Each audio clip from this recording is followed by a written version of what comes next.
ശ്രീ ഇ.കെ. വിജയൻ. കോവിഡിന് ശേഷം കേരളത്തിൽ വിദേശികളും ആഭ്യന്തര ടൂറിസ്റ്റുകളും വലിയ തോതിൽ കൂടുകയാണ്. എൻ്റെ ചോദ്യം, ഒരു വിദേശ പഠനം വന്നിരിക്കുകയാണ്. മൈക്രോ ലെവൽ പ്ലാസ്റ്റിക്കിൻ്റെ കണികകൾ തലച്ചോറിലും എത്തിയെന്നത് ഹാർവാർഡ് സർവകലാശാലയിൽ.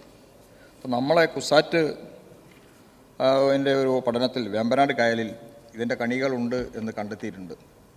നമ്മളെ ടൂറിസ്റ്റുകളിൽ നമ്മളാണ് മലയാളികൾ തന്നെയാണ് ഏറ്റവും അശ്രദ്ധയോടെ പ്ലാസ്റ്റിക് ഉപയോഗിക്കുന്നത്. വിദേശികളൊക്കെ വളരെ അത് നല്ല ജാഗ്രത പുലർത്തുന്നുണ്ട്. അപ്പോൾ ഈ കാര്യത്തിൽ ഇങ്ങനൊരു പഠനം കൂടി ലോകത്തും നമ്മുടെ കുസാറ്റിലും വന്ന സാഹചര്യത്തിൽ ഒരു ശക്തമായ നിയന്ത്രണം പ്ലാസ്റ്റിക് ഉപയോഗത്തിൻ്റെ ഭാഗമായി വരണം. ബഹുമാനപ്പെട്ട ഹൈക്കോടതി മിനിയാന്ന് കല്യാണ വീടുകളിൽ പ്ലാസ്റ്റിക് കുപ്പി, വാട്ടർ ബോട്ടിൽ ഉപയോഗിക്കുന്നതിനെ നിയന്ത്രിക്കാൻ തീരുമാനിക്കുന്നു എന്ന് സൂചിപ്പിച്ചിട്ടുണ്ട്.